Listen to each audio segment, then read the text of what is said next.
تفضل مصطفى. اذا استثناوي جديد الرجاء الرياضي كنعرفوا بان المكتب المسير كنقولها وكنعاودها، فهو كيحاول استثناوي يصلح ما يمكن اصلاحه، ما افسده المكتب السابق وما افسدته بعض المكاتب السابقه. هناك استثناوي كاين بعض المشاكل ديال بعض اللاعبين، نتكلموا على السي حركاس، نتكلموا على بعض اللاعبين اخرين اللي كيطالبوا بالمستحقات ديالو، كذلك كاين فسخ العقود مع بعض اللاعبين اخرين كالحارس امير الحداوي، الحويزي، فخر مروان فخر.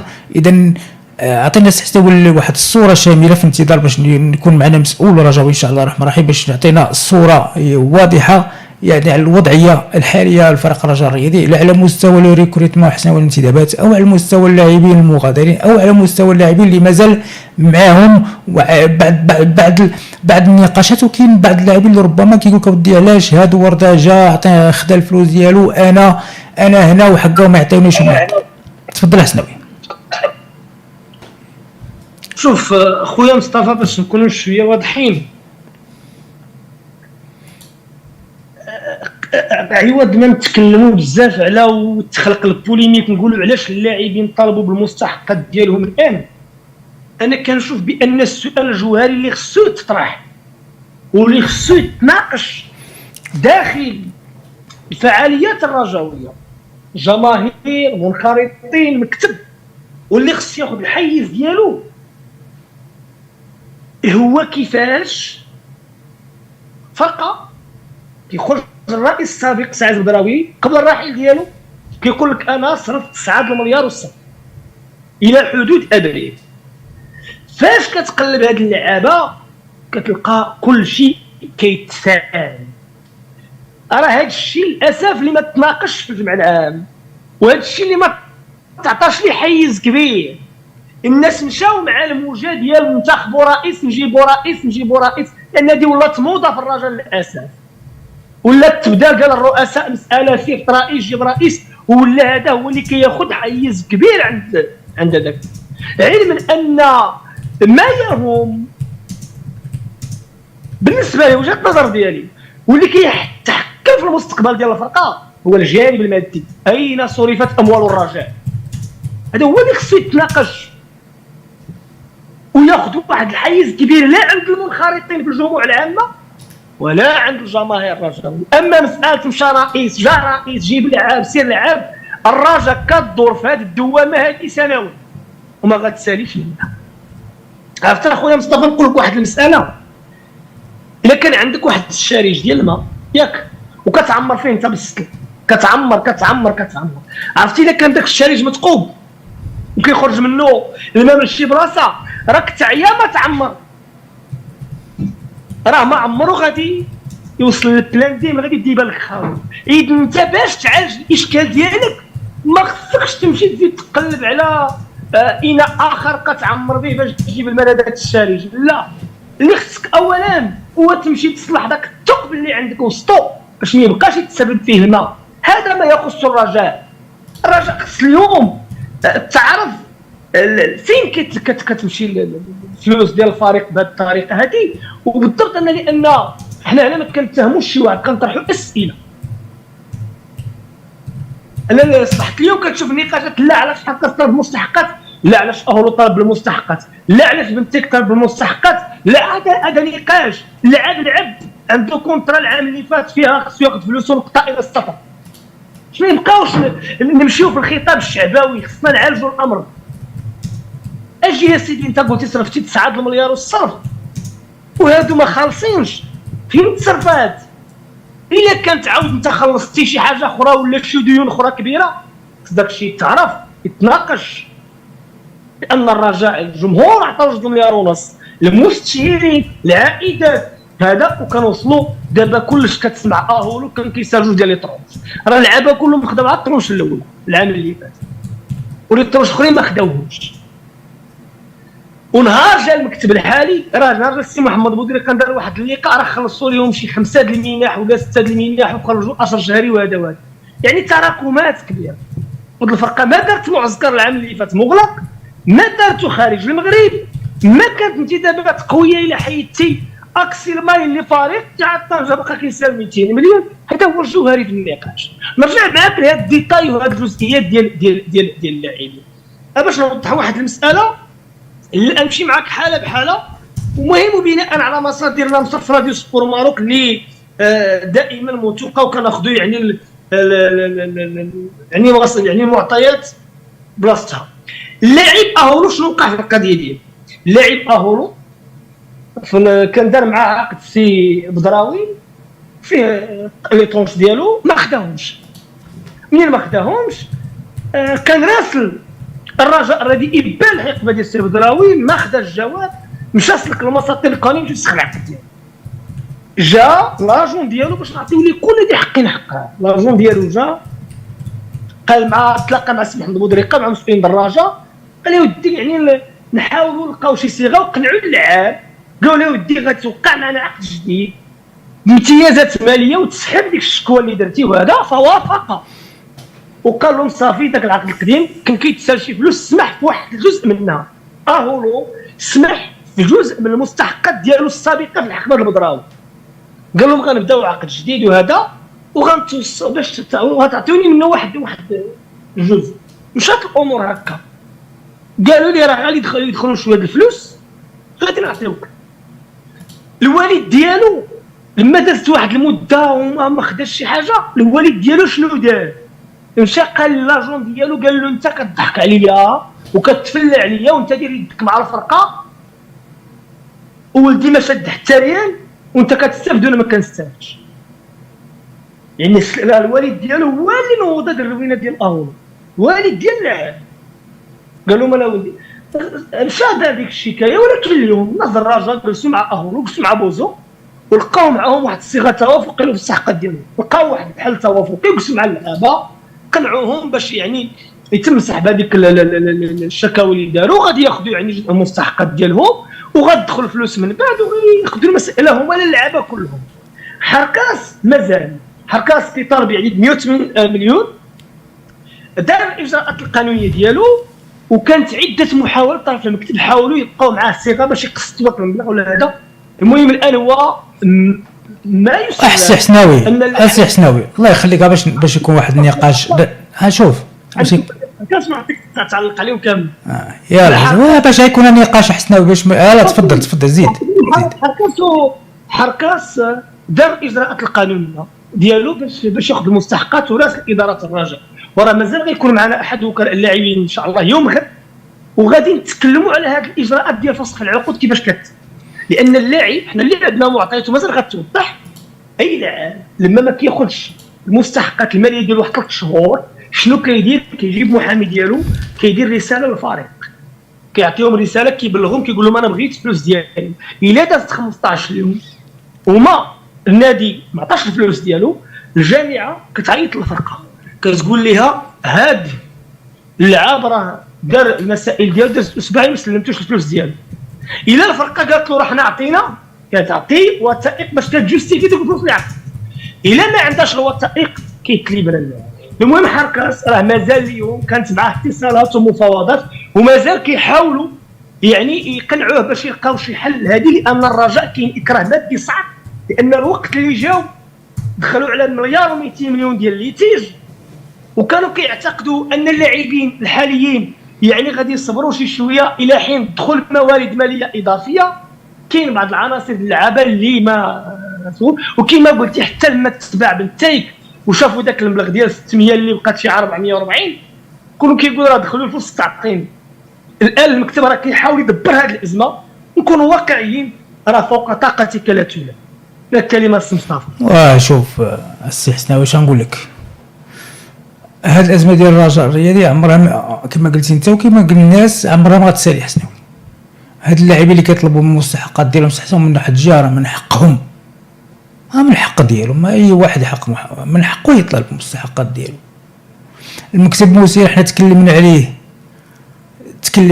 تكلمنا عليه فهو صاحب داير اكثر من المجهودات اللي خصها دار. غير هو واحد الحاجه اللي حسنا خصنا نتفاهموا عليها، خصنا نشوفوا لا بريوريتي كذلك ديال اللعابه اللي خصهم ياخذوا المستحقات ديالهم باش ما يبقاش هذا المشكل. لان المشكل شكون اللي دار؟ هو عزيز البدراوي حسناوي. السي عزيز بدراوي هو اللي خلق المشكل الان في الرجاء الرياضي. حتى حاجه ما مخلصه كنتكلموا، بدا كيتكلم علينا كاينه فضائح وكاينه وكاين وغنجي ندير لوديت وغادي نجيب وكاينه وقع في الرجاء، ناعس الناس بهاد المساله حسناوي، وصدق باغي يمشي بحاله باسرع سرعه فائقه. اللاعبين ما مخلصينش، المستخدمين ما مخلصينش، لي طرونش ما مخلصينش، وكيقول مخلص مشات 9 المليار فاش الله اعلم. انا والله الا الله اعلم. مع العلم الرجاء الرياضي ما كانش كياخذ، ما كانش يستحسن كيمتعطي طياره خاصه، كان كيمشي بطياره عاديه نظرا للازمه اللي كان كيتكلم عليها هو.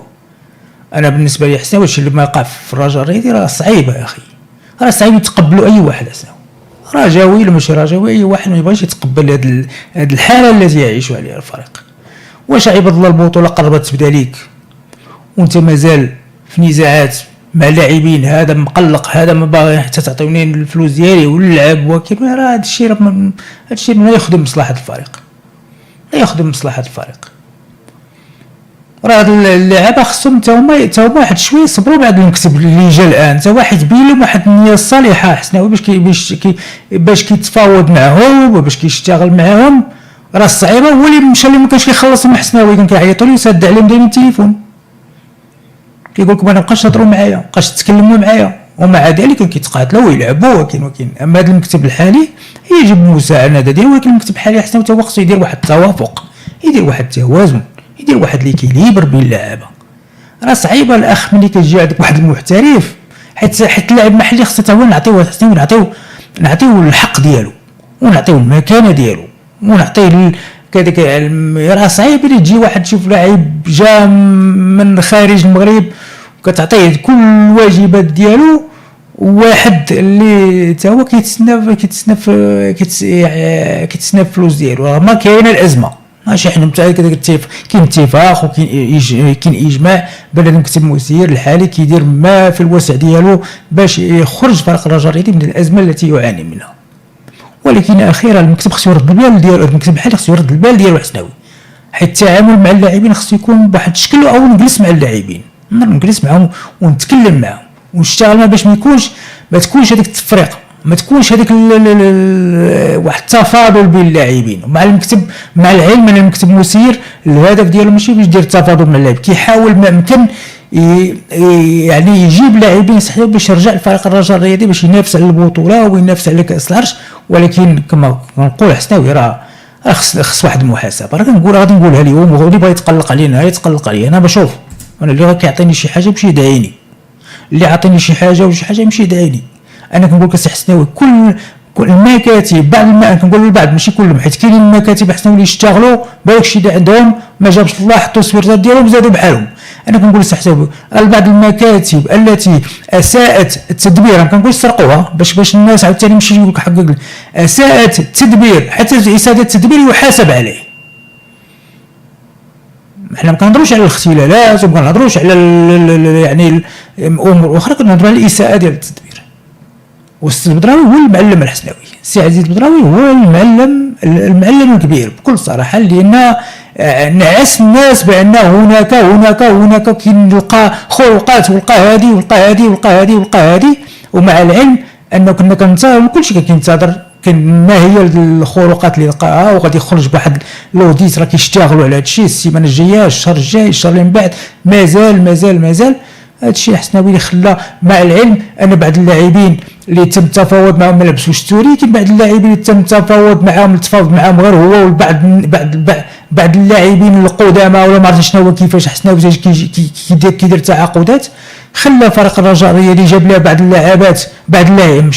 اللاعبين اللي هما استحسنوا ما عطاو حتى الاضافه لفريق الرجاء الرياضي. الان المكتب المسير ديال فريق الرجاء الرياضي خصو يدبر الامور ديالو بواحد العقلانيه ويجلس مع اللاعبين.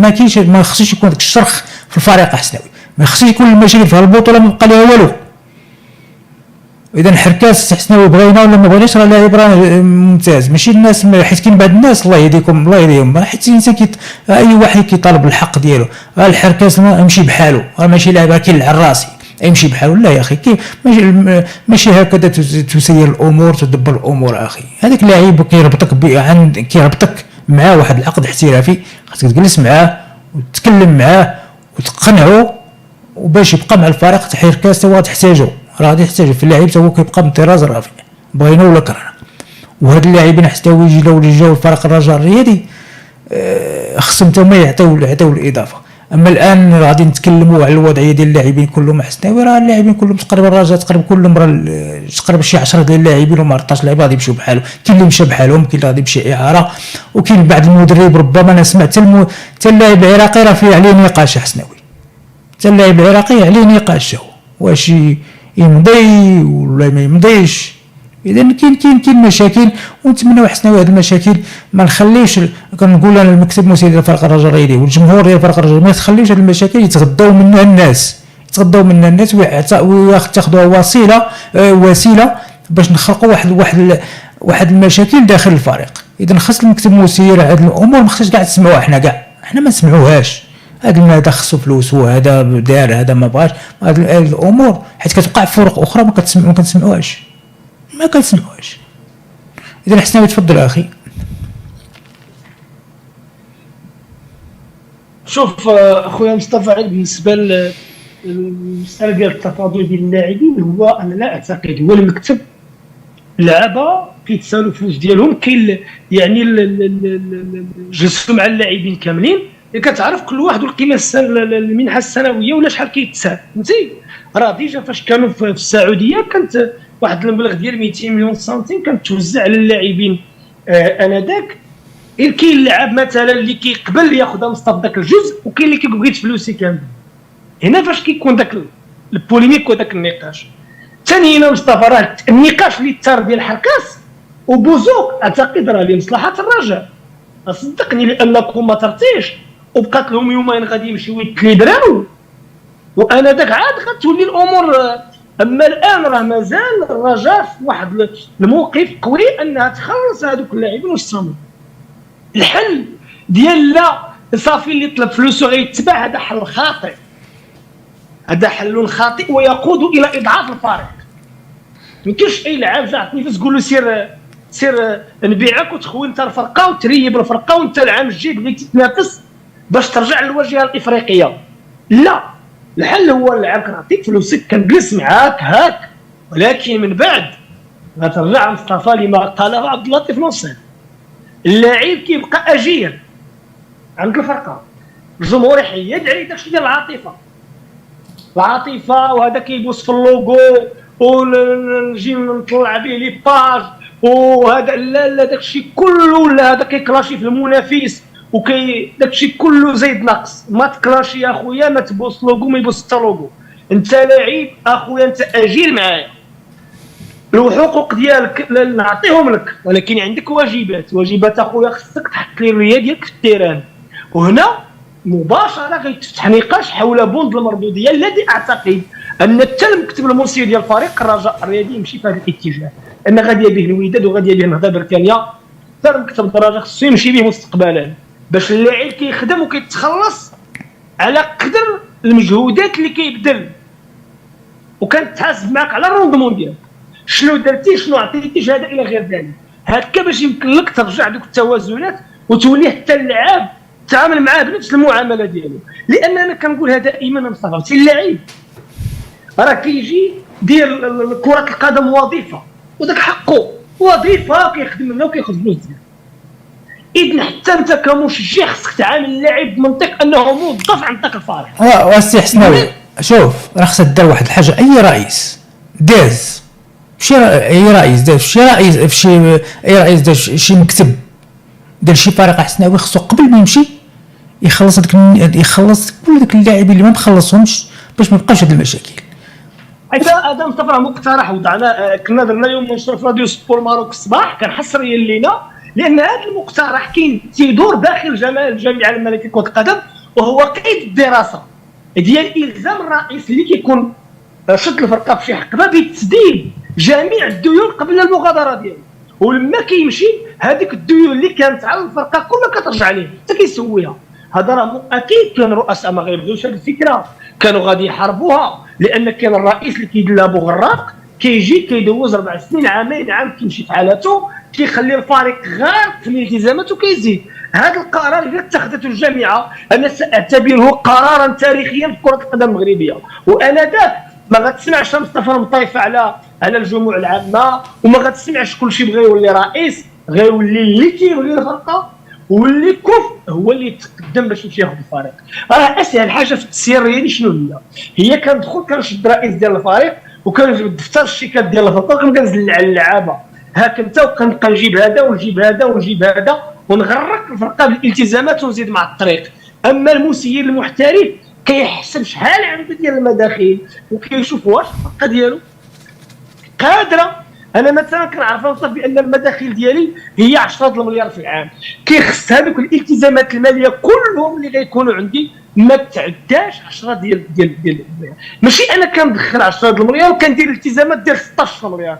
هنا كيولي العبث لان مثال دارج ماذا يقول اللي كيدخل 7 وكيخرج 9 ضروري ما غادي يسعى نهايه المطاف. هذا منطق تمشي على قدك. نبقاو في اطار الرجاء والمهاجمين اللي هضرتي عليهم. اللاعب ايمن حسين العراقي قبل ايام اتفق مع مسؤولي فريق الرجاء الرياضي وهضروا مع اللاعب وداروا معاه جميع الترتيبات باش يدخل المغرب ويوقع في الكشوفات ديال فريق الرجاء الرياضي. ومشكله شراء ولد الحاله دون ذلك.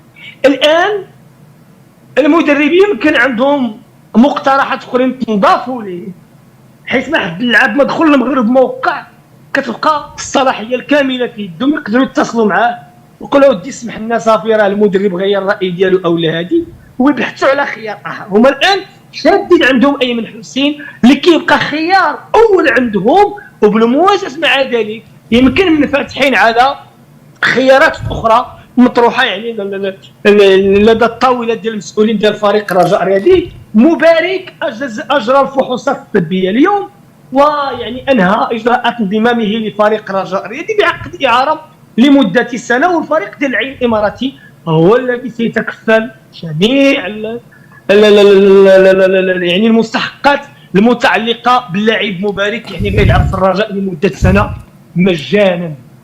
هنا واحد القضيه بالنسبه للعروض، وهضرتي لي على حركاس، كان اللي كيقول حركاس يعني جاب بزاف د العروض وهذه، وكتب الموسيقى لفريق الرجاء الرياضي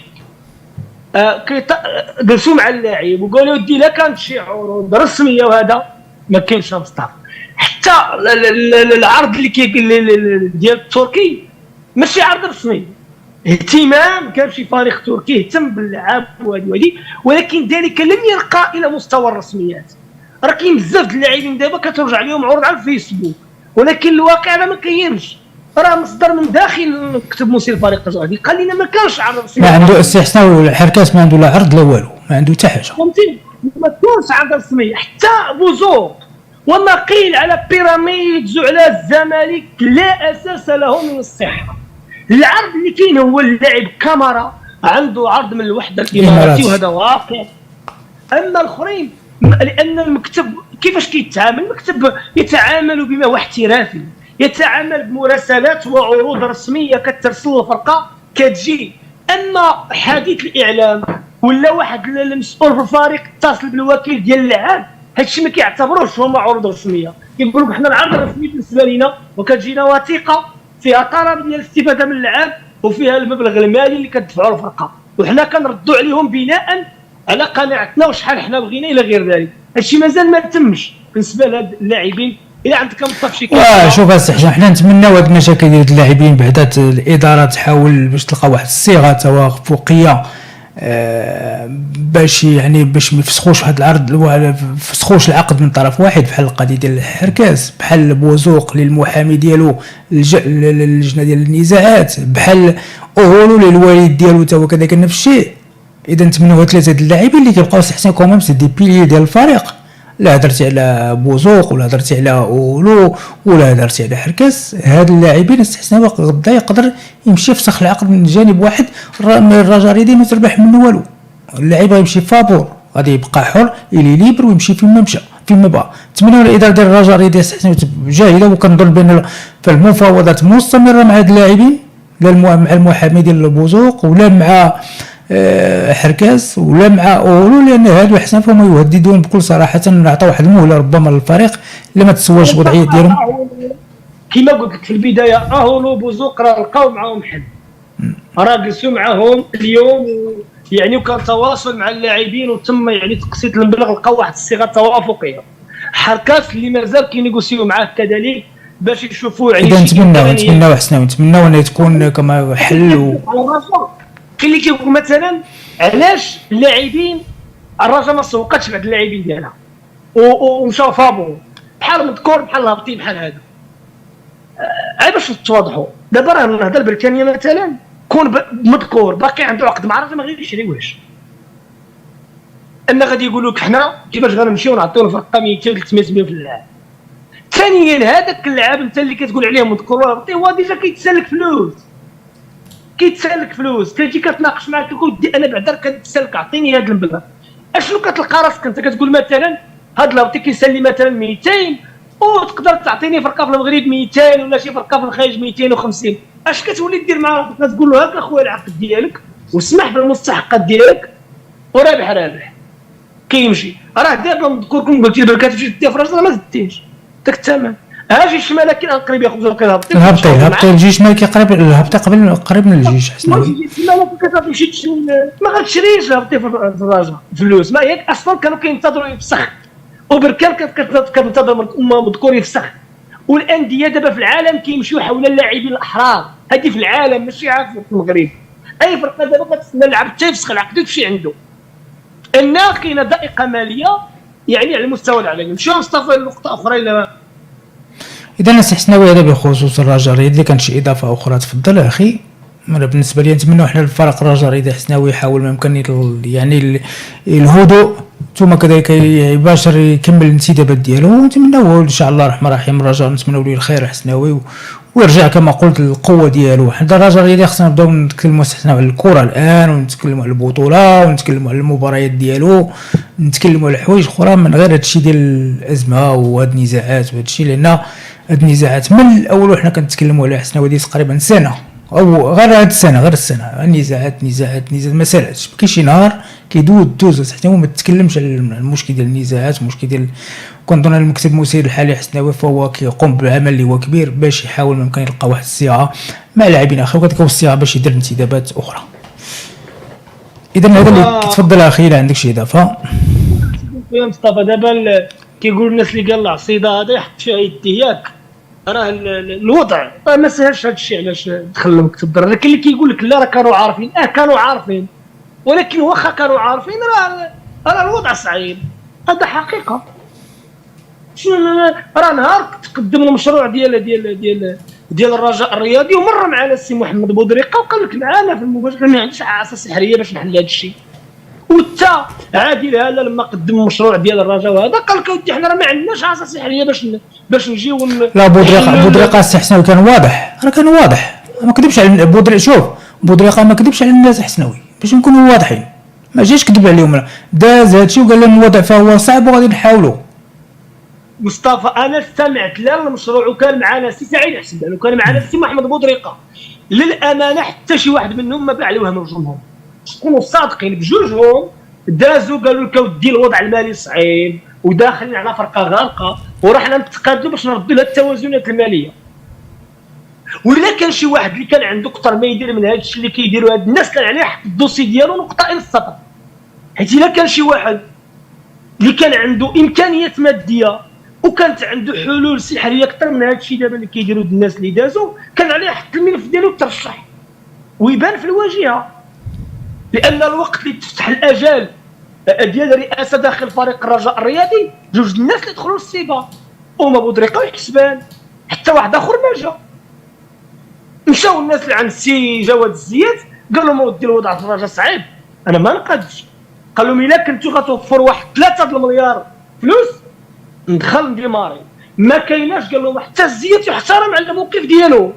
انسان اللي ما قدش على واحد الحاجه وقال لك انا ما قديتش يحترم. ولكن اليوم راه واش كان شي واحد جا ديك الساعه الناس حنا كنقولوا الضائقه الماليه صعبه الالتزامات كثيره. ولكن من بعد مصطفى شكون هو اصعب مرحله؟ هو هذه المرحله ديال الانتدابات والاستعدادات والتحضيرات. لان ابار ذلك كتولي تدخل يعني منح ديال الجهات ديال المدينه كيوليو كذلك لي ترونش ديال المستشارين كيدخلوا للفريق. يعني كتولي حتى العجله ديال العائدات الماليه كتولي تتحرك وكتمشي مزيان. دابا اللي الامور واقفه في هذه المرحله، نتمنوا التوفيق للرجاء والجميع الانديه الصنفافون دوزو. اذا نتمنوا حد موفق لفريق الرجاء الرياضي، حتى نمشيو للوداد